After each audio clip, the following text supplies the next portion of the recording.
Seiring perkembangan zaman, penggunaan gadget atau gawai seperti smartphone, tablet, konsol game, dan lain sebagainya seolah menjadi hal yang lumrah yang bisa digunakan setiap hari. Bahkan, penggunaan gawai juga semakin intensif saat pandemi COVID-19 melanda dunia. Mulai dari mencari informasi di internet, belajar daring, berinteraksi melalui aplikasi chat, hingga sebagai sarana hiburan. Meski banyak membantu aktivitas manusia, dampak negatif penggunaan gawai juga masih menjadi perdebatan, khususnya ketika gawai menjadi alat yang digunakan oleh anak-anak usia dini hingga remaja.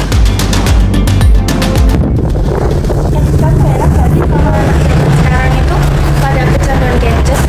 Iya lagi, beda banget sama zamanku dulu yang hobinya main bola, petak umpet, terus lompat tali, banyak deh pokoknya.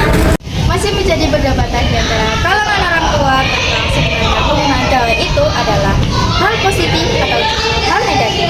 Yang paling penting adalah gimana caranya orang tua bisa mengurangi dampak negatif dari penggunaan gawai, serta bisa mendidik anak-anak di zaman digitalisasi sekarang.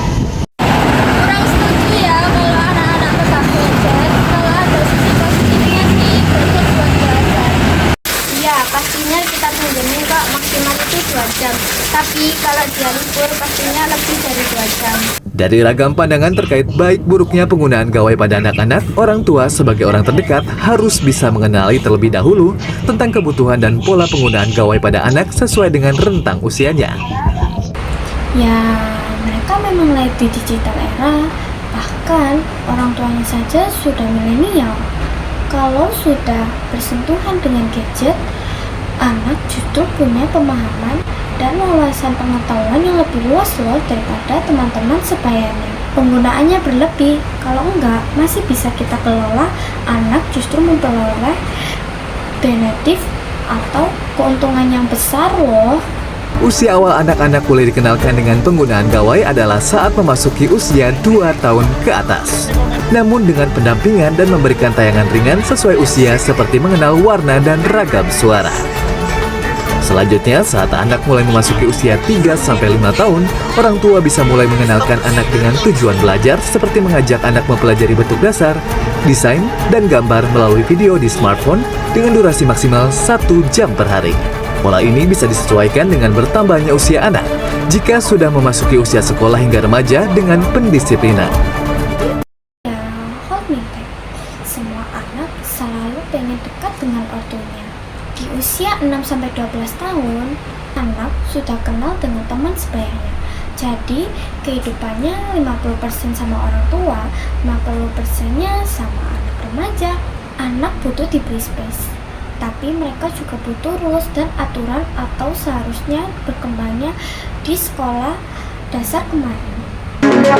Pola kontrol seperti ini juga dinilai baik untuk menjaga kesehatan mental sekaligus fisik pada anak-anak. Bahwa anak-anak di bawah usia 2 tahun tidak dianjurkan untuk menatap layar gawai seperti smartphone karena ada radiasi yang berpotensi mengganggu kesehatan mata pada anak. Di bawah 2 tahun tidak dianjurkan untuk melihat gadget sebenarnya, karena dampaknya mata bisa menjadi kelainan mata. Disiplin untuk anak-anak di bawah umur tidak boleh lebih dari 1 atau 2 jam di depan gadget. Peran orang tua menjadi semakin sentral di era digital seperti saat ini seiring adanya dampak negatif dari penggunaan gawai yang berlebihan secara durasi maupun asupan konten yang tidak sesuai dengan usia si anak yang bisa berpengaruh terhadap psikis dan fisik pada anak-anak.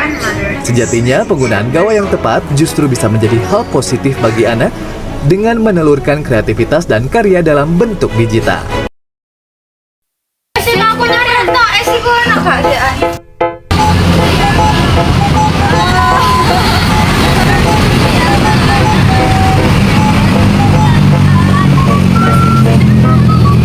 Mendidik anak-anak, dampak negatif dari orang tua penting adalah